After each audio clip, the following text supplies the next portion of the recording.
안녕하세요. 자, 오늘 이제 스마트 패스 9주차네요. 9주차. 사실은 오늘 강의가 없었는데, 공시법이 갑자기 휴강이 결정되는 바람에 제가 얼른 학교를 잡았어요. 우리가 진도가 좀 빠듯할 것 같아서. 자, 오늘 9주차 테마 30의 화폐의 시간 같이.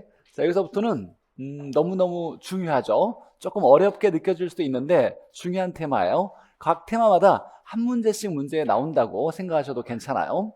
자, 첫 번째 화폐의 시간 가치는 우리는 화폐가 시간에 따라서 가치가 달라질 수 있죠. 예를 들면 친구가 나한테 1억을 빌려달랬어요. 그리고 친구가 하는 말이 10년 뒤에 그대로 1억을 갚을게 이렇게 얘기했어요. 그럼 싸다기 때려야죠. 맞죠? 왜 그래요? 현재 1억과 10년 뒤 1억이 같지가 않은 거죠. 우리가 전혀 위험하지 않고 돈을 투자한다면 어디에 맡기는 거예요? 은행에 맡기는 거죠. 은행에 맡기면 아무런 위험이 없이 시간만 지나도 뭐가 붙어야 돼? 이자가 붙어서 시간이 지나면 미래로 갈수록 금액이 커져 나가야 돼요. 똑같은 가치를 가지지만 금액이 미래로 갈수록 커지는 것이 이게 화폐의 시간 가치를 얘기하는 거예요. 이걸 배우는 이유는 중요한 게 우리가 1, 2, 3, 4단원까지 부동산학 총론, 시장론, 정책론, 그 다음에 부동산학 총론, 경제론, 시장론, 정책론 이걸 배운 건 부동산학에 대한 기초 지식을 배웠어요. 이걸 바탕으로 뭘 잘하기 위해서 5단원이 지금 배우고 있는 투자론이죠. 이 투자론, 투자를 잘해서 수익을 창출하기 위해서 부동산에 대한 지식을 배운 거죠. 이걸 뭐라고 하냐면 의사결정식 접근 방법의 부동산학 접근이었어요. 의사결정이 가장 중요한 건 투자결정. 투자결정에 가장 중요한 거. 투자는 왜 한다? 돈 벌려고, 수익을 창출하려고. 이때 이제 투자에 대해서 우리가 이해할 때 투자라는 건 부동산을 사는 거죠. 근데 그냥 사는 게 아니라 뭘 기대해? 뭘 기대해요?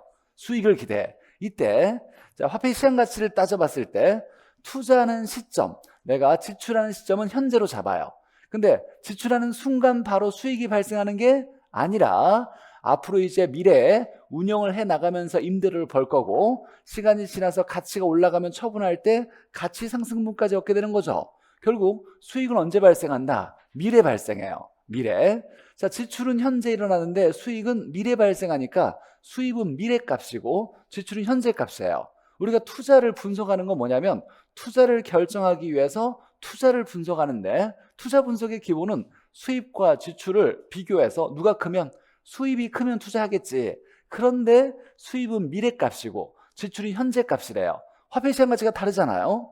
미래로 가면 돈을 안 벌어도 금액이 커지는 거예요. 그러면 정확히 우리가 투자를 하려면 미래 수입을 뭐 해서 현재값으로 당겨와서 수입도 현재값, 지출도 현재값, 똑같은 현재값으로 비교해야 우리가 돈을 벌었는지 얼마를 벌었는지 확인할 수가 있어요. 이걸 우리가 해석하려면 이거 다음에 이제 우리가 현금 흐름을 배우고 투자 분석을 배울 건데 이걸 알려면 투자 분석을 정확히 하려면 화폐는 시간에 따라서 어떻게 달라지고 이걸 바로 옮길 수 있어야 돼요. 미래를 현재로 당겨오는 걸 되돌려오는 걸 환원한다 또는 할인한다. 금액이 작아질 거니까 현재 금액을 미래로 보내면 금액이 커져 나가요. 그래서 이걸 할증한다 이런 표현을 쓸 거예요. 자, 우리가 계산하는 화폐 시장가치 계산법은 모두 다 복리 방식이에요. 복리. 단리는 원금에만 똑같은 이자가 매년 붙는 걸 단리 방식이고 복리는 원금에 이자가 붙었어. 또 시간이 지나면 이자에 또 이자가 붙어서 점차 이자가 커져 나가는 건 복리 방식. 언제나 이자가 똑같은 방식은 단리 방식. 근데 학교론에서 계산하는 모든 계산법은 다 복리 방식이에요. 복리 방식. 자, 화폐 시간가치 보죠. 자, 화폐 시간가치 의미에 할증이라는 말이 나오는데 이 할증은 현재 가치를 미래 가치로 바꾸는 작업을 할증한다 이렇게 얘기할 거예요. 앞으로 이제 현재 가치를 줄여서 현가라고 할 거예요. 이 현가 얘기하면 현재 가치가 바로 나와야 돼요. 현가, 현재 가치. 현가는 현재 가치고 자, 미래 가치를 래가라고 얘기해. 래가. 근데 발음이 어려우니까 우리나라에서는 내가, 니은으로 발음하자. 내가라고 하는 것을 미래 가치예요. 앞으로 이제 현가 나오면 현재 가치, 내가 나오면 미래 가치 똑같은 말인 거 머릿속에 바로 확인할 수 있어야 되고 과정을 말한다. 이때 자, 현재 금액을 미래로 보내려면 어떻게 하냐면 1 플러스 R의 N승을 곱해줄 거예요. 1 플러스 R의 N승. 자, 이걸 많이 쓸 건데 1 플러스 R에 무슨 의미가 있는지 한번 보죠. 1 플러스 R은 어떤 의미인지. 자, 만약에 내가 여기에 1,000원이 있다고 해보죠.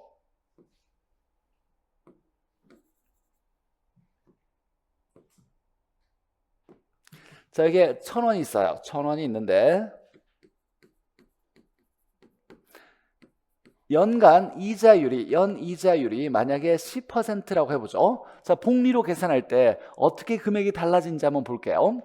자, 얘가 1년이 지나면 이자가 붙겠죠. 이자가 얼마? 10%라는 건 이자의 비율이 10%죠. 원금에 10%씩 이자가 붙는다는 얘기예요. 그럼 이자가 얼마 붙어요? 1,000원에 10%, 0.1을 곱하겠죠. 100원이겠네. 자, 그러면 얼마 금액이 될 거냐를 생각한다면 원금이 1,000원이 그대로 있고 여기에 100원이 붙었을 거예요. 그럼 얼마가 되냐면 1,100원이 되겠죠. 이렇게 될 거예요. 얘가 또 시간이 지나면 이제 얘가 원금이 될 거예요. 원금이 된다면 이자가 1,100원에 10%가 붙겠죠. 그럼 얼마?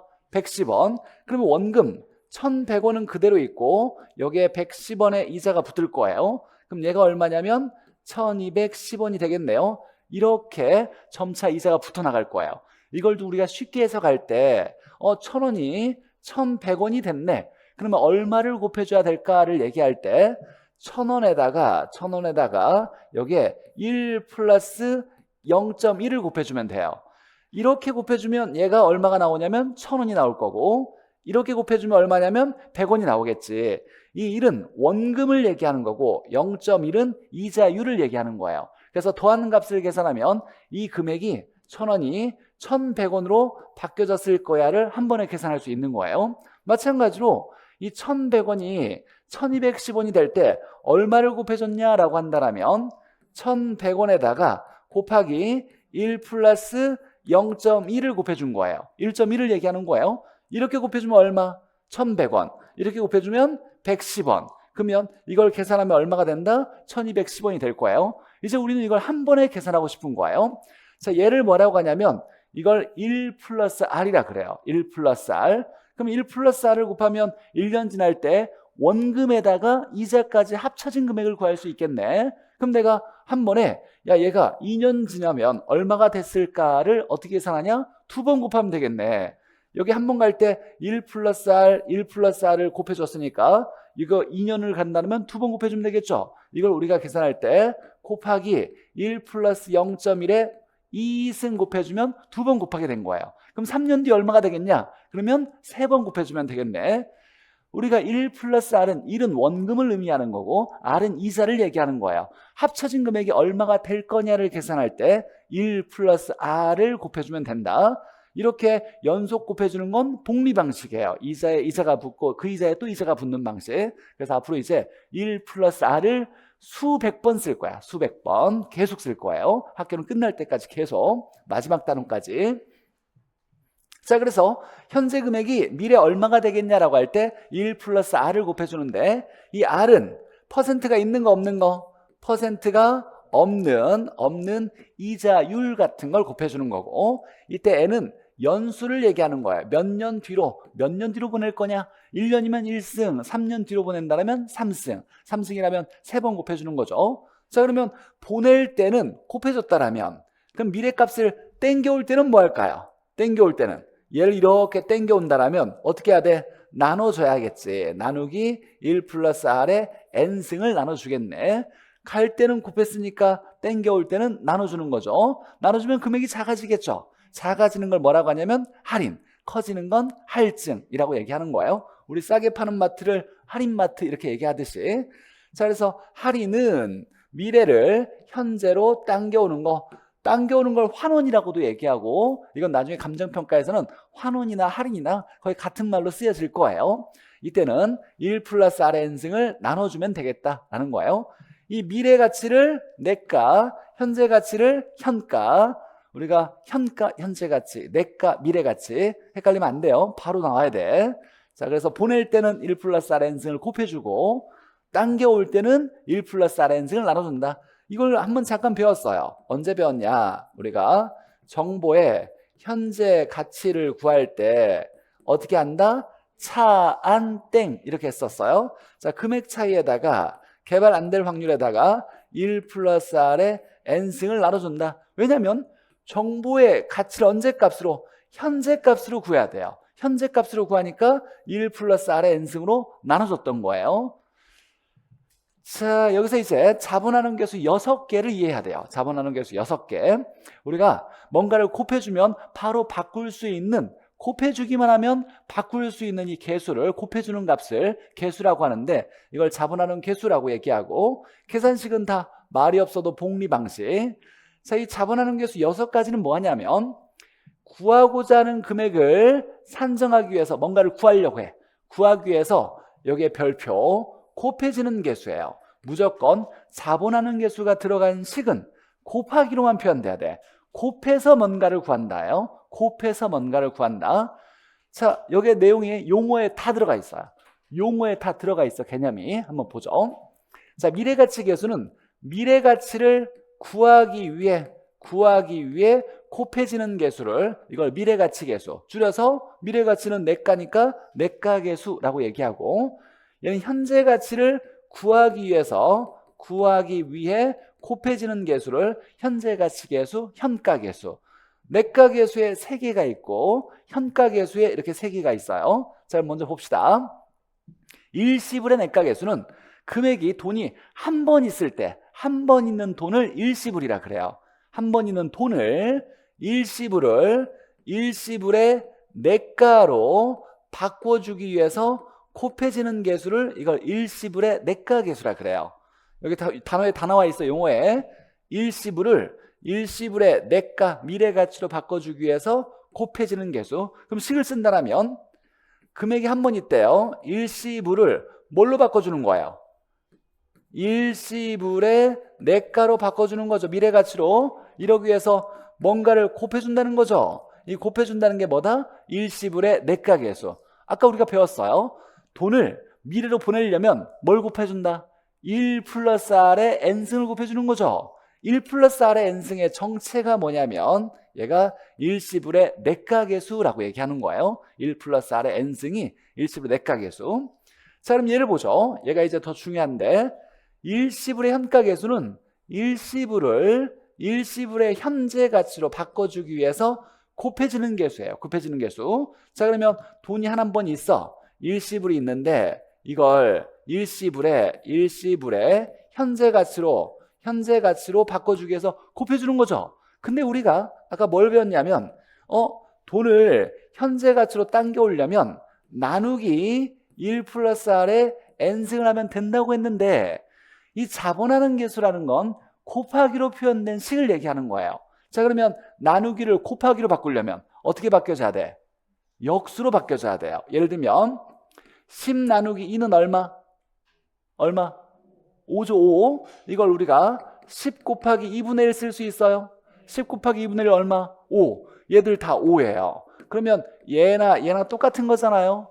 얘 나누기를 곱하기로 바꾸려면 2가 2분의 1로 바뀌어져야 돼. 2는 1분의 1을 얘기하는 거예요. 그럼 나누기를 곱하기를 나누기로 바꾸려면 역수로 바뀌어져야 돼. 역수는 분모 분자가 뒤집어진 걸 얘기하는 거예요. 2는 1분의 2고 뒤집으면 2분의 1 되겠네. 자, 그래서 이 나누기를 곱하기로 표현해야만 이걸 일시불의 현가계수라고 얘기하는 거예요. 자, 그러면 얘를 곱하기로 바꾸면 뭐가 돼야 돼요? 1 플러스 R의 n승분의 1 이렇게 되겠죠. 얘의 정체를 뭐라고 하냐면 일시불의 현가계수라고 얘기해요. 얘가 일시불의 현가계수예요. 얘를 보기 좋게 바꿀 때 이렇게도 써요. 1 플러스 R에 마이너스 n승이라고 쓰는 거예요. 이렇게 쓰기도 한데 고등학교 때 다 배웠어. 네, 중고등학교 1학년 때. 기억이 안 나겠지만 중요한 거 아니에요. 네, 이렇게도 쓴다라고 해석해보죠. 자, 그럼 보면 일시불의 내가계수는 1 플러스 R의 n승이고 일시불의 현가계수는 1 플러스 R의 마이너스 n승 또는 1 플러스 R의 n승분의 1이라고 하는데, 이게 시험 문제 나오는 건 이거예요.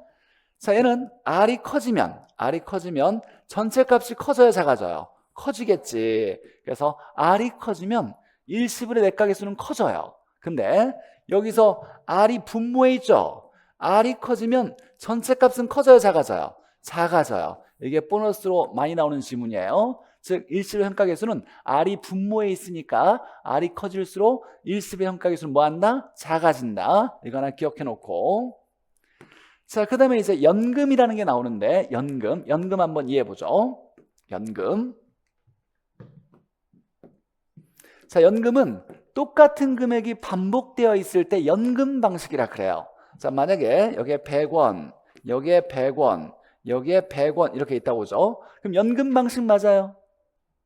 똑같은 금액이 반복되면 연금 방식이라 그래요.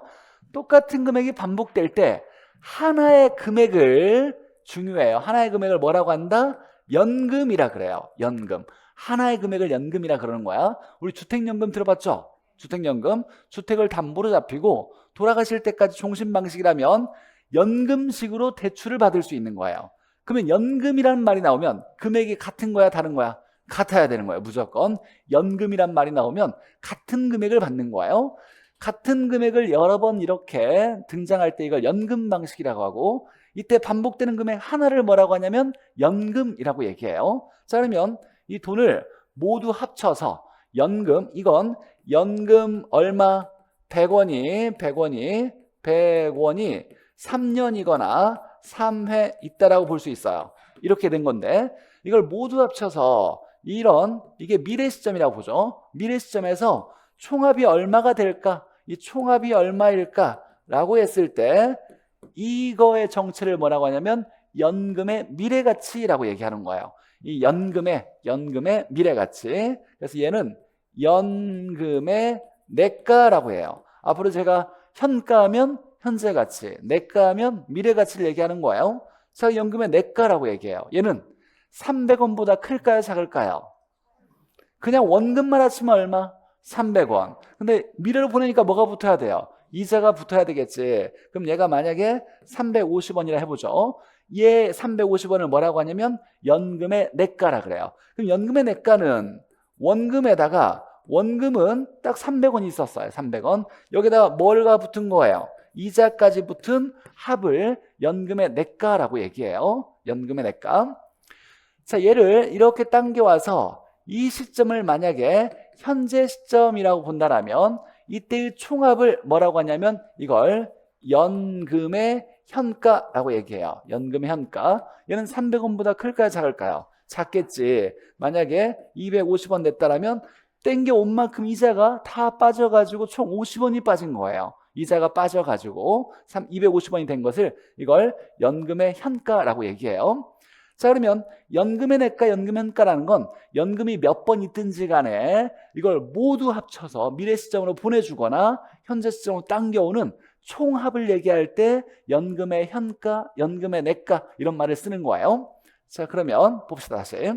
자, 연금의 내가 계수는 연금이 있을 때 이걸 뭘로 바꾸는 거냐면 연금의 내가로 바꿔주기 위해서 곱해지는 계수를 연금의 내가 계수라 그래요. 자, 그럼 식은 어떻게 쓸까요? 식, 연금을 뭘로 바꾸는 거예요?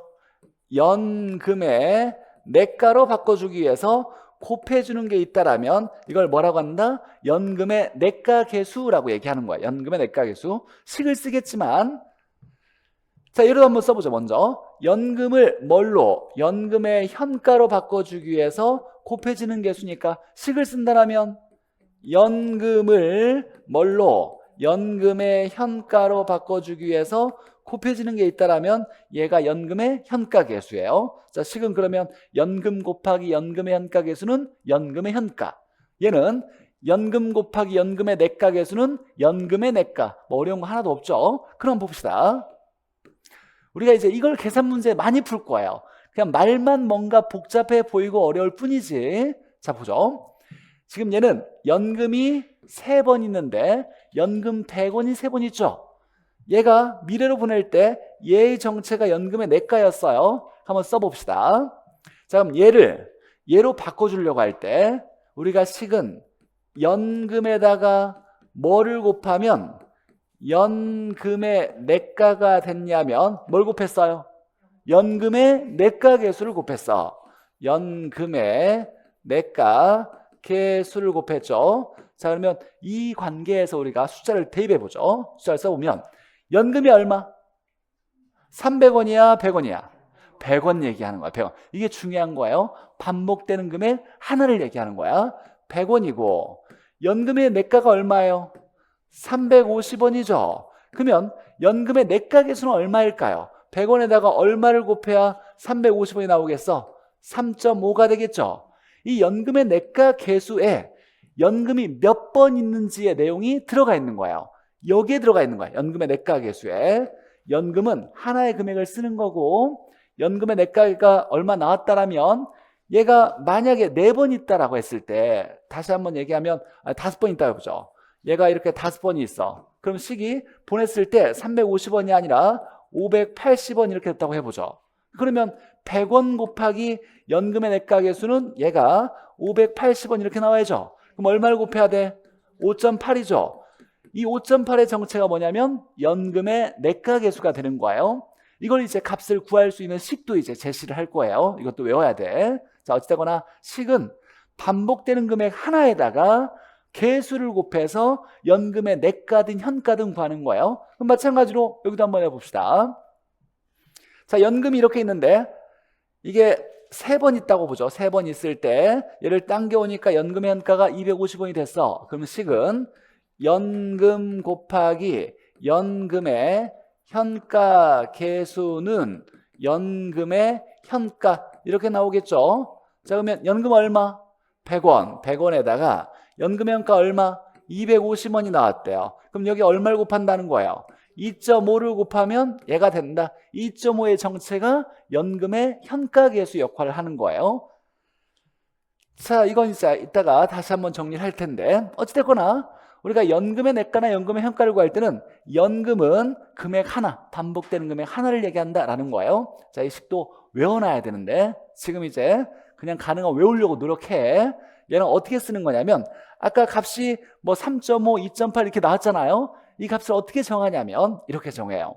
얘는 어떻게 구하냐면 R분의 얘가 오는 거예요. 1 플러스 R의 N승이 오는 거야. 1 플러스 R N승이 와서 여기에 1 플러스 R의 N승 빼기 1 이렇게 쓰는 것이 얘가 연금의 내가 계수의 정체예요. 이건 고등학교 때 수열을 배웠을 때 이런 거 좀 뭔가 배운 적이 기억에 있을지도 몰라. 근데 고등학교 때 좀 배웠는데 어쨌거나 우리는 이런 걸 증명할 필요가 없이 그냥 외워야 돼요. 외워야 돼. 시험 문제 나왔어요. 자, R분의 1 플러스 R의 N승 마이너스 1이에요. 얘가 일시불의 내가 계수죠. 일시불의 내가 계수가 관련된 거야. 자, 그럼 얘가 연금의 현가 계수는 뭐냐면, 자, 얘를 좌우로 뒤집었어요. 좌우로 뒤집어서. 그리고 얘가 사용될 거야. 일시불의 현가 계수가. 자, 그러면 연금의 현가 계수는 얘는 R분의 좌우로 뒤집어. 그러면 1 마이너스 얘는 일시불의 내가 계수가 아니라 일시불의 현가 계수가 와야 돼. 그러면 1 플러스 R의 마이너스 N승 이렇게 쓰는 정체가 얘가 연금의 현가 계수예요. 외워야 돼요. 외워야 된대. 네. 자, 그러면 연금의 내가나 연금의 현가는 알겠어. 이제 여러 번 금액이 반복되는 연금 방식에서 이걸 모아서 미래로 보내든 현재로 당기든 이때는 연금의 내가 계수든 연금의 현가 계수를 곱하면 돼요. 연금에다가 하나의 금액에다가. 자, 그런데 이제 감채와 저당에는 없어. 여기에 드러나 있는 게 없죠. 그래서 출제자가 이제 답으로 삼을 때는 감채나 저당 상수를 쓸 거예요. 자, 감채 기금 계수는 언제 이용하냐면 적금 들 때 이용하는 거예요. 적금 들 때. 내가 만약에 적금을 들려고 은행 갔는데 5년 뒤에 1억을 모으려고 그래. 5년 뒤에 1억을 모으려고 할 때 그럼 미래 목표액이 정해졌는 거예요. 5년 뒤에 1억을 모으려고 할 때 이번 적금에서는 이자를 좀 높게 쳐준대. 이자율을 만약에 7% 정도로 해줬을 때 7% 이자율을 바탕으로 해서 5년 뒤에 1억을 모으려고 할 때 매년 돈을 얼마씩 내야 되는지, 내야 되는 돈을 적금액 또는 납입액 또는 불입액이라 그래요. 얼마씩 돈을 내야 되는지를 계산할 때 감채가 사용돼요. 뭐로부터 뭘 구하는지를 지금 찾아야 돼. 다시 한번. 내가 5년 뒤에 1억을 모으려고 그래. 1억이 나왔어요. 미래 목표액이 1억이 나왔고 이걸 바탕으로 얼마씩 매년 돈을 적금액을 넣어야 되는지 납입액을 얼마씩 내야 되는지를 계산하려고 할 때 이때 감채가 사용돼요. 자, 그러면 뭐로부터 뭘 구하는 거예요? 뭐로부터 뭐를 구하는 거야? 질문이에요. 뭐로부터 뭘 구해? 그래서 두 번이나 얘기했는데 미래 목표액으로부터 뭘 구하는 거예요? 납입액. 매기의 적금액이라고 하거나 또는 납입액이라고 하는 거예요.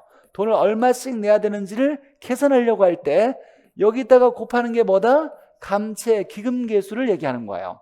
그래서 적금 들 때 미래 얼마 모으려 그래. 내가 만약에 3억짜리 적금을 들려 그래. 10년 동안 3억짜리 적금을 모으려고 할 때 미래 3억이라는 게 정해져 있는데 이자율을 적용했을 때 얼마씩 돈을 내야 되느냐를 계산하려고 할 때 뭘 곱한다? 감채 기금계수를 곱하는 거예요. 감채. 자, 저당상수. 얘는 우리 학교는 끝날 때까지 가장 중요한 거예요. 가장 중요한 산식. 앞으로 저당상수 나오면 이 식이 그냥 무조건 나와야 돼. 우리가 부채 서비스ing 나오면 이따가 또 무조건 이게 나와야 되듯이 뭔가 중요한 뭔가가 있어요. 얘도 중요한 거야. 저당상수는. 얘는 언제 사용되냐면 우리 대출을 받았을 때 내가 만약에 5억 대출을 받았어요. 대출 기간이 10년이야. 자, 5억 대출금을 받았는데 뭐로부터 뭘 구하는지 잘 찾아봐요.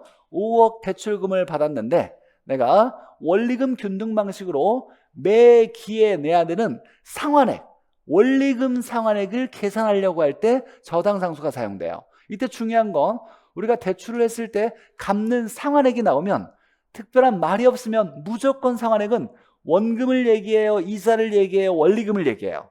원리금을 얘기한다 그랬어. 무조건 우리 갚는 상환액은 원리금이에요.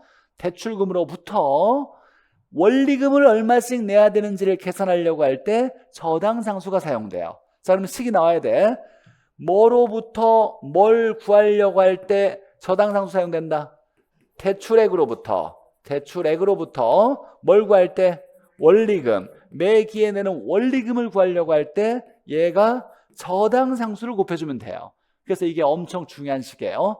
대출금 곱하기 저당상수는 원리금 이렇게 나와야 돼요. 대출금 곱하기 저당상수는 원리금. 자, 그런데 이 원리금이 예서부터 비롯된 거야. 연금으로부터. 자, 그러면 우리가 상환 방식에서 이 원리금이 매번 똑같아야 돼요. 연금이 돼야 돼. 연금이. 그러면 원리금이 매번 똑같아야 되니까 무슨 방식일까요? 우리가 갚는 방식은 원금 균등이 있고 원리금 균등이 있고 점증식이 있어. 대충 찍어도 먹을 것 같아. 원리금 균등. 저당상수는 말이 없어도 무조건 어디에서만 쓰이냐면 원리금 균등 방식에서만 써요.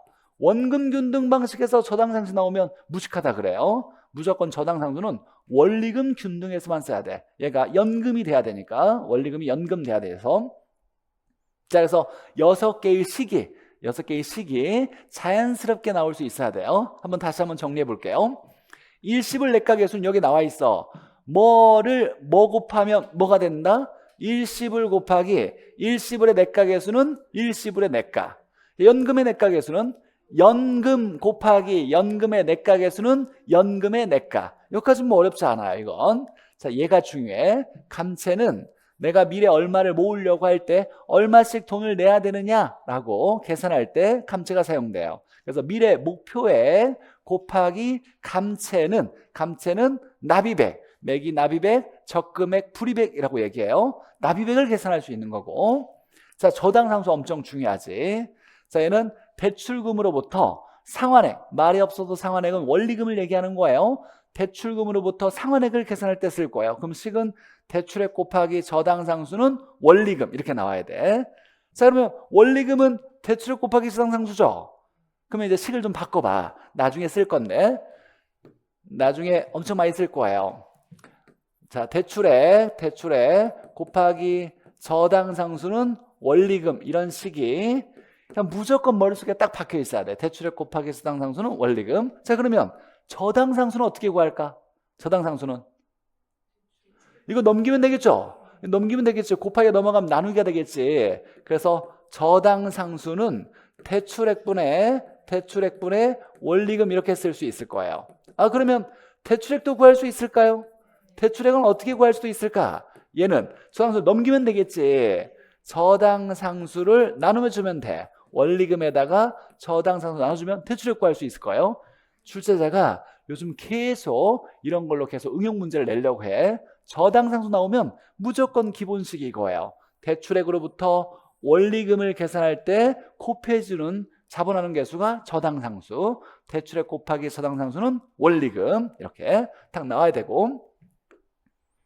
자, 그래서 6가지의 잡아나는 것을 배웠는데, 일단 첫 번째, 얘와 얘는 역수관계라는 건 눈에 보이죠? 얘와 얘는 역수관계예요. 1 플러스 R의 n승과 1 플러스 R의 n승분의 1이니까 역수관계고, 근데 두 번째 연금의 내가와 현가가 역수가 아니라 얘가 위아래로 역수예요. 위아래로 역수, 얘도 위아래로 역수예요. 그래서 외워놔야 돼. 역수관계가 달라. 그래서 암기할 때 이렇게 외울 거예요. 일시불은 내가와 현가가 역수관계니까 연금의 현가계수와 저당상수가 역수예요. 그래서 현저한 역수, 이렇게 현저한 역수 이렇게 외울 거예요. 현저 역수. 내감이 역수고 현저가 역수예요. 그럼 이름이 하나씩 더 생기는 거예요. 자, 그러면 일시불의 내가계수를 다른 말로 일시불의 현가계수의 역수, 연금의 내가계수를 다른 말로 감채기금계수의 역수, 그러면 저당상수를 다른 말로 연금의 현가계수의 역수, 이렇게 말을 쓸 수 있을 거예요. 역수의 곱은 얼마일까요? 1이에요. 역수는 우리가 아까, 자, 2의 역수는 얼마? 2분의 1을 얘기하는 거죠. 얘는 1분의 1을 얘기하니까 곱하면 얼마? 1 나올 거예요. 역수는 무조건 곱하면 1 돼요. 얘와 얘를 곱해도 1, 얘와 얘 곱해도 1, 얘와 얘를 곱해도 1. 그러면 야, 감채기금계수는 어떻게 쓸 거냐? 라고 할 때 뒤집기만 하면 되겠네. 얘가 연금의 내가계수였어요. 그럼 뒤집으면 얘는 1 플러스 R의 n승 마이너스 1분의 R, 얘가 감채의 정체예요. 그럼 저당상수는 어떻게 쓰냐? 얘 뒤집으면 되겠지. 그러면 1 마이너스 1 플러스 R의 마이너스 n승분의 R, 이렇게 쓰면 얘가 저당상수를 얘기하는 거예요.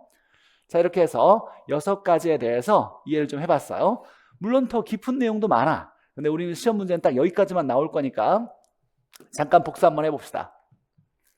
자, 여기에 내가계수가 있고, 내가계수, 여기에 현가계수가 있고, 여기에 세 개 이렇게 있었어요. 첫 번째 나오는 건 일시불의 내가계수. 자, 어떻게 쓴다? 일시불 내가계수 1 플러스 R의 n승, 얘가 일시불의 내가계수예요. 식은 일시불 곱하기 일시불의 내가계수는 일시불의 내가, 이렇게 나와야 되고, 자, 얘는 이렇게 쓰는 거죠. 1 플러스 R의 n승분의 1 나눠줘야 되는데 곱하기로 바꿔줘야 되니까, 자, 얘를 어떻게도 쓸 거냐면 얘는 1 플러스 R의 마이너스 n승이라고도 쓸 거예요. 얘는 R이 커지면 전체는 뭐 한다?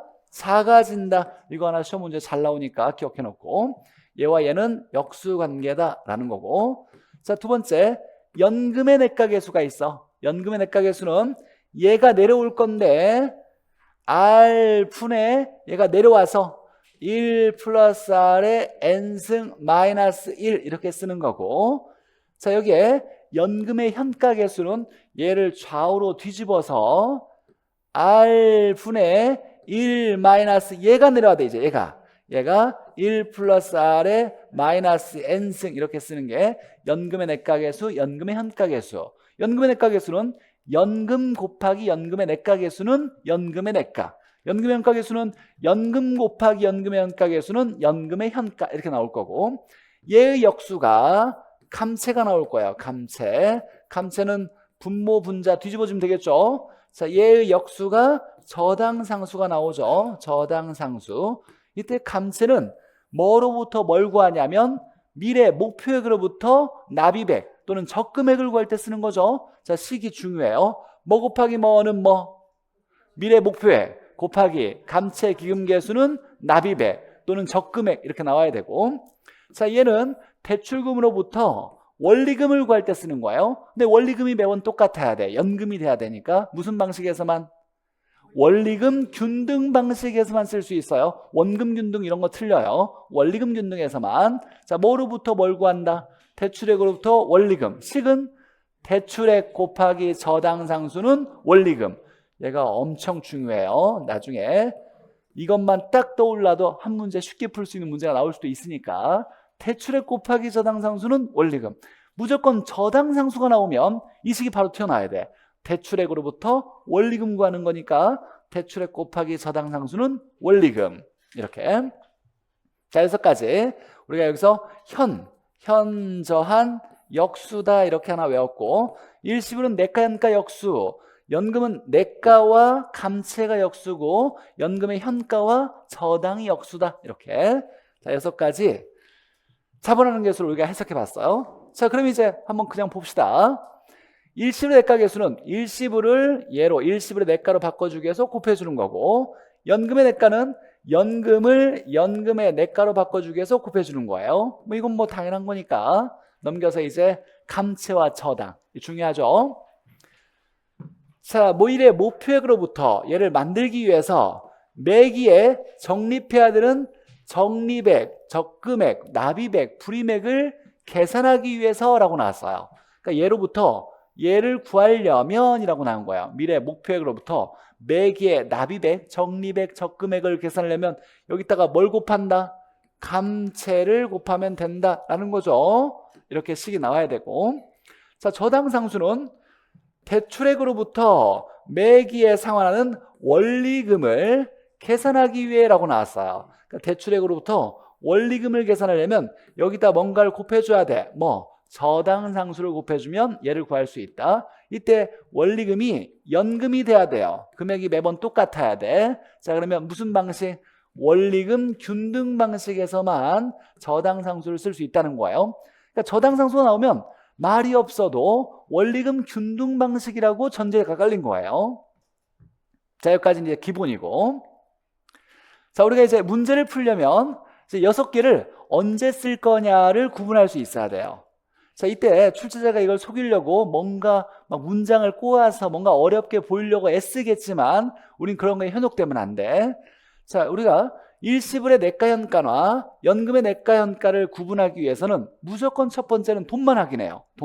돈이 한 번 있으면 일시불이고 여러 번 반복된 뭐예요? 연금이에요. 그래서 돈이 일시불인지 연금인지만 확인하고, 구하려는 시점이 현재 가치를 구하는 건지 미래 가치를 구하는 건지만 따져요. 자 그러면 돈이 일시불이야. 근데 미래 가치를 구한대. 그럼 무슨 자본하는 개수가 사용될 거냐? 그러면 일시불의 내가 개수 사용되는 거예요. 돈이 연금이야. 현재 가치를 구한대. 그럼 무슨 자본하는 개수가 사용되냐면 연금의 현가 개수가 사용된다. 이렇게만 따지는 거예요. 2개는 이미 알고 있어야 돼. 2개. 감채와 저당은 그냥 알고 있어야 돼요. 감채는 목표액으로부터 미래 목표로부터 납입액을 계산할 때 뭘 사용할 거냐? 그러면 감채. 대출액으로부터 상환액, 원리금을 계산하면 뭐가 사용되냐? 저당상수. 이 2개는 당연히 알고 있어야 되고, 나머지 일시불 내가현가, 연금의 내가현가를 구하려면 우리가 돈만 확인하고 두 번째 언제 구하려고 하냐? 시점을 확인할 거예요. 봅시다. 현재 어쩌고 5억 원인 주택이 5%씩 상승한다고 했을 때 10년 후에 가격을 산정하는 경우라고 나왔어요. 이걸 이해하려고 하면 안 돼. 이해할 필요도 없고 돈만 본다 그랬어요. 여기 5억 원 있어요. 5억 원. 한 번 있어요? 여러 번 있어요? 한 번 있죠? 그럼 뭐야 얘가? 일시불이에요. 일시불을 이런 거 이해하려고 하면 안 되고 언제로 구하냐? 뭘 산정하려고 하냐? 계산하려고 하냐가 중요한 거야. 봤더니 10년 후에 가격을 산정한대. 10년 후면 미래의 현재예요. 미래를 얘기하는 거예요. 자, 그러니까 일시불이 미래 얼마가 될 거냐를 계산하려고 하는 거예요. 그럼 뭐가 사용된다? 일시불의 미래가치계수 또는 일시불의 내가계수가 사용된다라고 나오는 거예요. 일시불의 미래가치계수가 사용된다. 두 번째 보죠. 매월 말 50만 원씩 5년간 들어올 거 예상되는 임대료 수입의 현재 가치가 얼마냐 이렇게 물어봤어요. 뭘 사용할 거냐? 돈만 본다 그랬어요. 50만 원씩이죠. 매월 말 한 번 있어요? 여러 번 있어요? 여러 번 있는 거죠. 연금이에요. 연금. 연금 방식이에요. 연금인데 언제로 구하냐? 어쩌고 저쩌고 했을 때 현재 가치를 계산하려고 한대. 그러면 연금의 현재가 얼마냐? 이거 묻는 거잖아요. 그럼 뭐가 사용된다? 연금의 현재 가치 계수, 연금의 현가 계수가 사용된다. 이렇게 하면 되죠. 한글만 읽으면 돼. 자, 이때 자본하는 개수의 응용식 보죠. 이것도 어렵지 않아요. 그냥 간단히 이해가 중요한 게 아니라 외울 건데, 역수의 곱은 얼마? 1이죠. 그러면 일시불의 내가와 일시불의 현가는 역수관계니 곱하면 얼마? 1. 연금의 현가와 저당상수 현저한 역수 곱하면 1. 연금의 내가와 감채도 곱하면 1. 이건 역수관계니까 곱하면 1이겠지. 자, 두 번째. 얘는 우리 학기론에서 가장 35회 동안 가장 어려운 지문이 한번 나왔는데 이걸 해석하기 위한 지문이에요. 근데 이제 원리적인 가장 기본인데 한번 봅시다.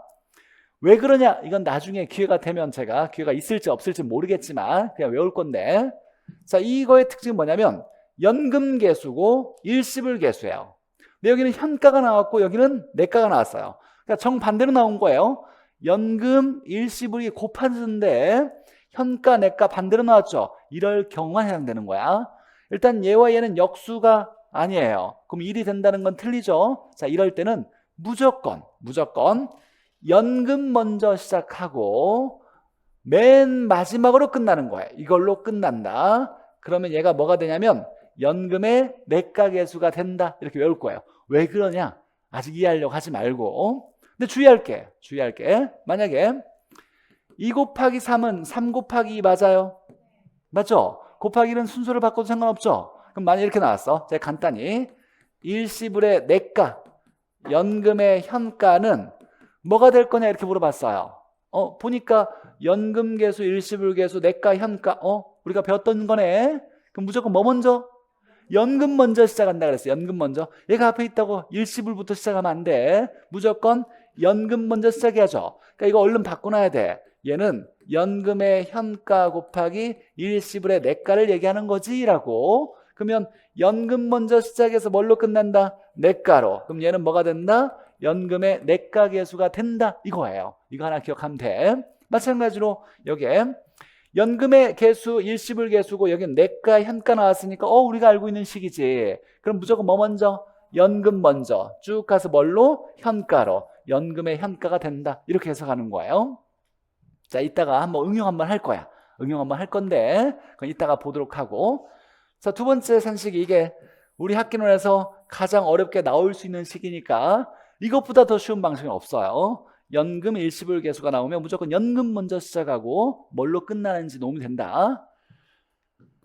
자, 잔금 비율과 상환 비율의 합은 1이에요. 잔금 비율이니까 한번 써보죠. 우리가 비율. 이건 나중에 이제 뭐 투자론 마지막에 비율 분석법에서 계속 쓸 건데, 잔금 비율이니까 잔금의 비율이죠. 그럼 잔금이 어디 가야 돼?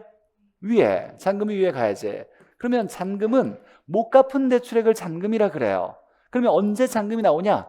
대출, 돈 빌렸을 때 대출금 중에 내가 대출금 10억인데 6억을 갚았고 4억을 못 갚았어. 이럴 때 잔금 비율, 상환 비율 나오는 거예요. 그러면 전체는 뭐냐면 대출액이에요. 대출액 중에서 못 갚은 대출액을 잔금이라 그래요. 대출액분의 잔금을 잔금 비율이라 그래요. 그러면 상환 비율은 상환액의 비율을 얘기하는 거예요. 상환액의 비율. 상환액이 어디? 위에. 상환액 위에. 뭐에서? 대출했을 때 대출액 중에 상환액의 비율을 상환 비율이라 그래요. 그럼 내가 만약에 10억을 빌렸는데 못 갚은 잔금이 4억이야. 그럼 갚은 돈은 얼마? 6억이라는 얘기지. 그러면 10억 분의 6억이니까 0.4, 0.6 더하면 얼마? 1. 더해서 1 되는 게 두 개가 있었어요. 두 개. 잔금 비율과 상환 비율 합은 1. 그 다음에 대부 비율은 뭐분의 뭐? 많이 했으니까 대부 비율. 대부 위에. 아래 전체. 총 투자액분의 대부액. 우리 투자할 때 나오는 거잖아. 투자한 것 중에 내 돈 얼마, 빌린 돈 얼마니까 총 투자액분의 대부액, 대부 비율이에요. 그 다음에 지분 비율은 총 투자액분의 지분, 내 돈이죠. 총 투자액은 내 돈과 남의 돈이 있는데 총 10억 중에 빌린 돈이 4억이야. 그럼 총 10억 중에 내 돈이 6억이겠지. 그럼 더하면 얼마? 1. 그래서 우리 학계론에서 더해서 1 되는 비율이 두 가지가 있어요. 잔금 비율 더하기 상환 비율 합은 1. 대부 비율 더하기 지분 비율 합도 1. 이렇게 해서 산식과 관련된 거 세 가지 암기해놔야 돼요. 역수의 곱은 1. 자, 연금 계수와 일시불 계수의 곱은 연금 먼저 시작해서 끝나는 걸로 간다. 이렇게. 잔금 비율 더하기 상환 비율 합은 1. 자, 이제 문제 봅시다. 문제. 자, 좀 더 다양한 문제는 나중에 차차 우리가 기출문제나 뭐 풀어보면서 익숙하게 만들 텐데, 자, 지문 한번 보죠. 자, 틀린 거라고 나왔어요. 틀린 거. 자, 1번에 보니까 원리금 균등, 뭐가 나올지 예상해야 돼. 원리금 균등이니까 빌려서 갚는 방식이잖아요. 원리금 균등 상환 방식이래. 일단 원리금 균등 방식이라 옳게 나왔어. 그럴 때 자, 대출한 가구가 대출금으로부터 매월 상환할 금액을 산정한대. 얘가 뭐예요? 상환할 금액. 상환액은 뭘 얘기한다? 원리금 얘기하는 거예요. 자, 그러면 대출액으로부터 원리금 계산하려고 할 때 뭐가 사용된다? 저당상수. 맞네. 자, 원리금 균등에서 대출액부터 원리금. 두 번째, 연금의 현가계수는 이라고 나왔어요. 연금의 현가계수는. 그럼 얘는 뭐를 뭘로 바꾸는 거예요? 연금을 현재 가치로 바꾸는 거죠. 자, 그랬더니 이런 거 보면 안 돼. 이런 거 헷갈리면 안 돼. 연금이 나왔고 현재 가치를 구하는지를 봐야 돼. 자, 보니까 매년 1원씩 돈이 나왔죠. 매년 1원씩 일시불의 연금이에요. 연금이죠. 연금. 금액이 한 번 있는 게 아니라 매년 1원씩 나왔잖아. 1원씩. 뭘로 바꾸냐가 중요해. 뭘로 바꾸냐? 현재 가치 구하냐 미래 가치 구하냐를 봤더니 연금을 1원씩 받게 될 연금을 현재 가치로 환원했대. 현재 가치로 바꿨대요. 연금을 현재 가치로 바꿨대. 그럼 얘의 정체가 뭐야? 연금의 현재 가치 계수를 얘기하는 거예요. 이렇게 되는 게 맞아라고 이해하지 않아야 돼. 이해하면 더 어려워져. 그냥 돈 나오고 뭘로 바꾸냐 이것만 보는 거예요. 연금이고 현재 가치로 바꿨으니까 연금의 현가 계수를 얘기하는 거예요. 자, 세 번째 봅시다. 어쩌고 저쩌고 나왔는데 감채와 저당은 아닌 것 같아. 자, 그러면 돈만 본다 그랬어요. 자, 5억 원이면 일시불의 연금이에요. 일시불. 돈이 한 번 있어. 일시불을 어쩌고 저쩌고 했을 때 10년 후에 가격을 산정한다고 나왔어요. 일시불을 10년 후에 가격으로 바꾸려 그래. 그럼 뭐가 사용돼야 돼? 일시불의 내가계수 또는 일시불의 미래가치계수가 사용돼야죠. 보니까 여기에 연금의 미래가치를 사용하여가 아니라 일시불의 미래가치를 사용하여 이렇게 나와야 돼요. 땡큐. 자, 4번 봅시다. 4번. 5년 후에 주택구입에 필요한 3억을 모으기 위해 이렇게 나왔어요. 모으기 위해, 만들기 위해, 미래에 얼마를 모으기 위해 이렇게 나왔네. 자, 그럼 뭔가 또 느낌이 와야 돼. 뭘 만들기 위해서, 모으기 위해서 얼마씩 돈 내야 되냐 이런 거죠. 봤더니 매월 말 불입해야 되는 적금액을 계산하려면 이라고 나왔어. 매기에 내야 되는 적금액, 이걸 납입액, 불입액이라고 하죠. 얘를 계산하려면 뭐가 사용돼야 돼요? 감채. 그래서 감채. 자, 그러면 식도 나왔어. 우리 시험에 나왔던 지문이에요. 여기로부터 얘를 구하는 거죠. 그럼 어디에다가 감채를 곱해야 돼? 여기에 감채를 곱해서 얘로부터 얘를 구하는 거죠. 곱해서 구하는 거니까. 그래서 3억 원에 감채를 곱하여 구한다. 맞죠? 중요한 지문이고, 우리가 뭔가로부터 뭘 구하려고 할 때 여기에다가 뭘 곱해서 바꿔주는 거예요. 다 자본하는 개수는. 5번에 보니까 어쩌고저쩌고 나왔는데, 자, 먼저 보니까 저당과 감채는 아닌 것 같아. 자, 그러면 돈을 봐야죠. 50만 원씩이라고 나왔네. 매 얼마 50만 원씩. 그럼 뭐예요? 연금이죠. 돈은 연금이야. 뭘로 바꾸는지 봤더니 어쩌고 저쩌고 현재 가치를 계산하려면 이라고 나왔네. 그럼 뭐가 사용돼야 돼요? 연금의 현가계수가 사용돼야죠.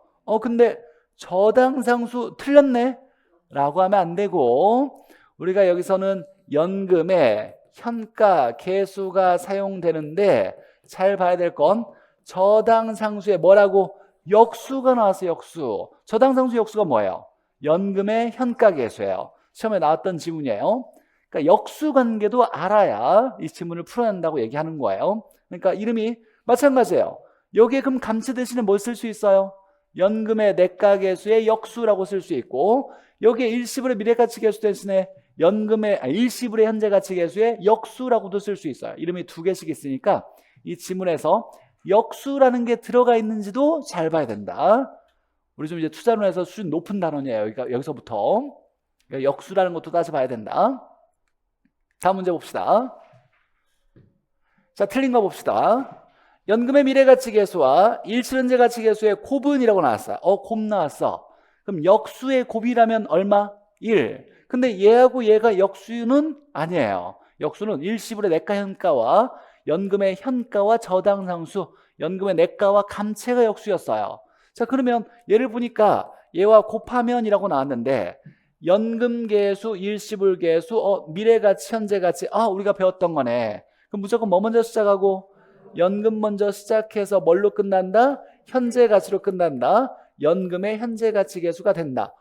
맞네. 맞는 거예요. 최근 감정평가 시험에서 계속 나오고 있는 거고. 자, 두 번째 보죠. 임대기간 동안에 임대료를 모두 적립한 후에 이렇게 나왔는데, 자, 돈이 얼마 이렇게 나오진 않았어. 근데 임대료가 돈이겠지, 얘가. 그럼 얘는 일시불일까요, 연금일까요? 임대기간 동안에 모두라는 말 나왔어. 임대료를 한 번 낸 게 아니라 여러 번 임대를 내고 있다는 얘기지, 임대기간 동안에. 맞아요? 연금을 얘기하는 거야. 연금을 뭘로 바꾸냐 했더니 현재 가치를 산정한다면 이렇게 나왔어요. 그럼 뭐가 사용된다? 연금의 현가계수가 사용되겠지. 연금의 현가계수를 사용한다. 맞고. 자, 연금의 미래가치란이라고 나왔어요. 미래가치계수가 아니라 미래가치, 연금의 내가란이라고 나왔어요. 연금의 내가. 그러면 연금이 여러 번 있을 때 이걸 미래로 보냈지.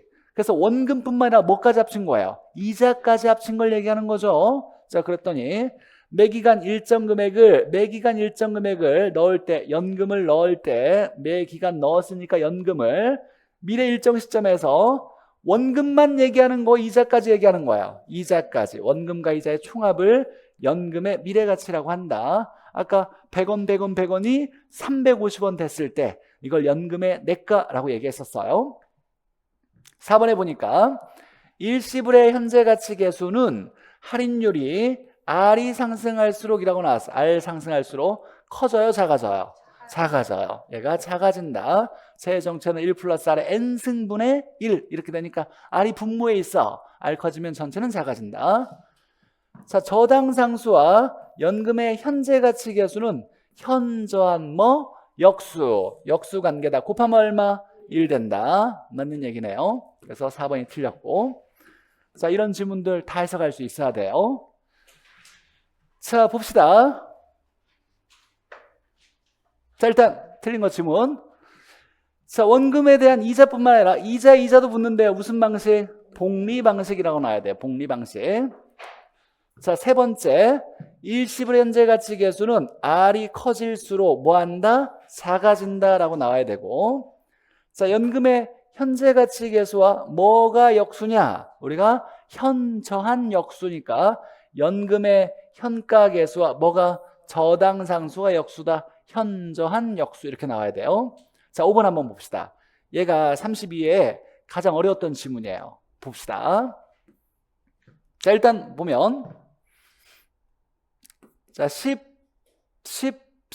나누기 2는 5 이렇게 되겠죠? 이렇게 될 거예요.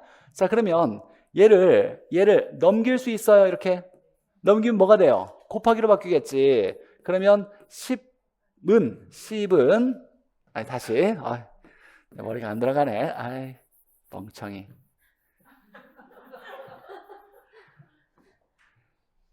자, 10 곱하기 2분의 1은 얼마예요?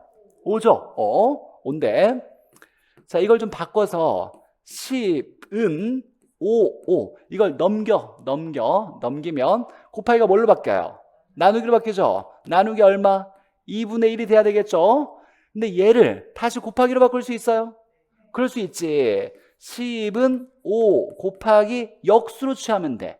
나누기가 곱하기 될 때 역수로 바뀌죠? 이렇게 바뀔 수 있겠네. 맞아요? 10은 5 곱하기 2나 10 곱하기 2분의 1은 5나 똑같은 식이에요. 맞죠? 자, 그럼 우리가 이제 봐야 될 건 뭐냐면 여기에 있는 곱하기가 오른쪽으로 넘어갈 때는 이렇게 바뀌는 거예요. 자, 그러니까 넘기면 곱하기가 나누기로 바뀌어지지만 이 나누기를 다시 곱하기로 바꾸면 역수로 바뀌는 거잖아요. 그래서 우리 이제 이건 보지 않고 얘만 봐봐. 왼쪽에 있는 2분의 1이 곱하기 2분의 1이 오른쪽으로 곱하기로 바뀌었죠. 곱하기는 그대로 있고 이게 넘어가면 뭘로 바뀐다? 역수로 바뀌는 거예요. 그러니까 나누기가 곱하기로 바뀌어도 역수로 바뀌는 거고 왼쪽에 곱해져 있는 것이 오른쪽으로 곱해지는 걸 바뀌려면 뭘로 바뀐다? 역수로 바뀌어야 돼. 이거 하나를 좀 기억해놔야 돼요. 이거 중학교 때 다 배웠던 산식들이야. 네. 넘어가면 곱하기는 그대로 있는데 이 꼴을 중심으로 해서 왼쪽에 있는 곱하기가 오른쪽 곱하기로 바꾸려면 역수로 바뀌어줘야 돼요. 자, 그럼 이제 이걸 알고 있다라고 전제하에 한번 봅시다.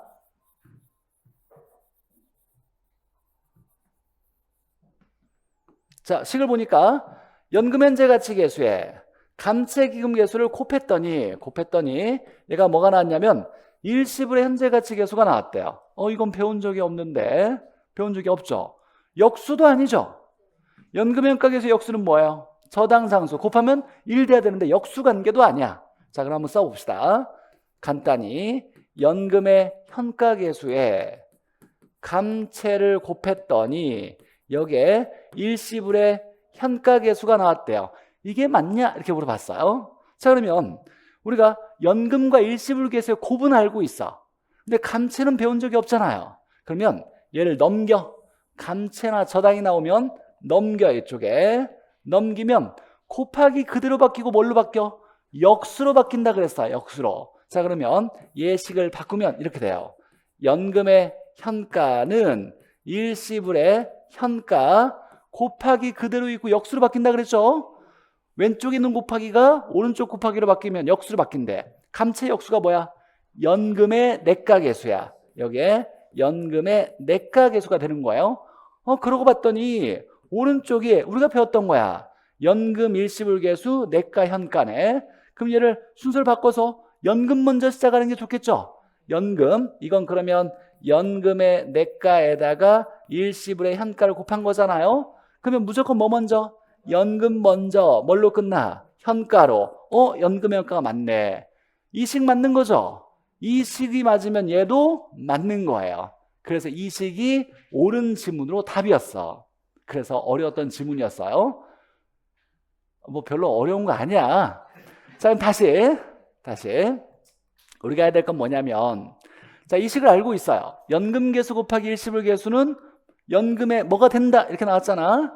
자, 얘를 기억하는데 얘가 기본이에요. 얘가 원칙이야. 얘를 알고 있는데 식에 역수관계가 아닌데 감채나 저당이 나왔어요. 감채나 저당이 나왔대. 그럼 얘를 넘겨서 역수로 바꿔치기만 해주면 되는 거예요. 넘겨서 역수로 바꿔치기만 하면, 예를 들면 이런 거지.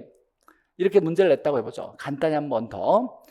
여기에 일시불의 내가는 연금의 내가에다가 저당상수를 곱했대. 얘가 맞아? 이렇게 물어봤어. 이렇게 연금의 내가에다가 저당상수를 곱하면 일시불 내가가 되는 게 맞아? 이렇게 물어봤어요. 그러면 이건 배운 바가 없잖아. 그럼 저당상 나오면 이걸 뭐 해야 돼? 넘겨서 뭘로 바꿔요? 역수로 바꿔야 돼. 자, 그러면 넘기면 일시불의 내가 곱하기 얘 역수 뭐? 연금의 현가는 여기에 연금의 내가가 나오겠네. 얘 봤더니 연금 일시불 계수 내가 현가네. 그럼 뭐 먼저?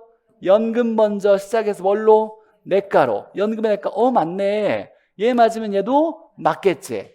자, 그러면 기본적인 원리는 감채나 저당이 나오면 넘겨서 이 꼴 반대편으로 넘겨서 뭘로 바꾸면 돼요? 역수로 바꾸면 돼. 그러면 이 둘 중에 하나씩이 나오는 거예요. 이 두 개씩은 어렵진 않잖아. 연금 일시불 계수 나오면 연금 먼저 끝나는 걸로 딱 해주면 되니까.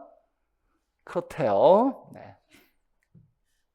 자, 여기 감채 나왔을 때 이거 나오면 넘겨서 이 꼴 넘겨서 뭘로? 역수로 바꿔주기만 하면 돼요. 이걸로 바꿔주기만 하면 된다. 감채를 저당 나와도 넘겨서 역수를 바꾸면 돼. 이때 현저한 역수는 외우고 있어야지. 이게 우리 시험에서 가장 어려웠던 지문 중에 하나예요. 자, 쭉 넘어가서 봅시다. 7번에. 자, 10억 원 나왔으니까 일시불이죠. 일시불이 어쩌고 저쩌고 5년 후에 가격을 산정한다고 나왔어. 그러면 미래죠. 미래를 산정한다고 나온 거죠. 그럼 뭐가 사용된다? 일시불의 미래가치계수가 사용된다. 연금의 미래가치계수가 아니라. 나머지 쭉 읽어보시고 6번 한번 보죠. 6번 이거. 자, 감정평가에 나왔던 거 보니까 연금현재가치계수에 일시불의 미래가치계수를 곱하면이라고 나왔어요. 역수관계는 아니에요. 봤더니 연금, 일시불, 현가, 내가네. 그럼 우리가 알고 있는 거지. 뭐 먼저? 연금 먼저 시작해서 뭘로 끝난다? 미래가치로. 그럼 연금의 미래가치계수가 되네? 맞지? 이렇게 해석하는 거고. 11번 봅시다. 11번. 자, 원금 균등이라고 나왔어요. 나오면 무조건 땡 틀려야 돼. 우리가 배웠던 건 뭐예요? 원리금 균등에서만 저당상수가 사용돼야 돼요. 즉 대출액으로부터 원리금 상환액을 계산하려면 뭐가 사용돼요? 저당상수가 사용되는 건 맞는데 얘는 무슨 방식에서? 원리금 균등 방식에서만 써야 되고. 12번 봅시다. 보니까 여기에 자, 미래 5년 후에 3억을 모으기 위해 느낌이 와야 돼. 미래 얼마를 모으려고 한대. 얼마를 만들려고 하고 모으려고 할 때 불입해야 되는 적금액을 계산하려고 한대요. 얼마씩 돈을 내야 될까를 계산하려고 한대. 자, 그러면 미래 목표액으로부터 납입액 계산은 뭘 곱한다? 감채를 곱해야지. 연금의 현가가 아니라 3억 원에 감채를 곱해서 얘를 구해야 되고. 잔금 비율은 뭐분의 뭐? 뭐분의 뭐? 잔금 비율은 뭐분의 뭐? 대출액분의 잔금. 상환 비율은 뭐분의 뭐? 대출액분의 상환액. 더하면 얼마? 합은 1이다. 0이 아니라 1이다. 이렇게 나와야죠. 고생했어요. 자, 여기까지 화폐시장 가치에 대한 우리 문제 풀기 위한 것까지만 딱 배웠고, 좀 더 깊은 내용은 나중에 때가 되면 제가 틈 나는 대로 소개를 시켜줄 건데, 우리가 합격하려면 여기까지는 알아둬야 돼요. 그래서 자문하는 개수 6개를 구분할 수 있어야 되고, 응용관계식 해석할 수 있어야 되고, 아까 외워야 될 게 있죠. 연금의 내각계수 외워야 돼요. 연금의 내각계수 뭐? R분의 1 플러스 R의 N승 마이너스 1. 연금의 현가계수는 좌우로 뒤집는다 그랬어. 그래서 일시불의 현가계수가 내려온다 그랬어요. 그러면 얘는 R분의 1 마이너스 1 플러스 R의 마이너스 N승 외워놔야 돼. 2개 외워놓고 쉬었다가 보죠.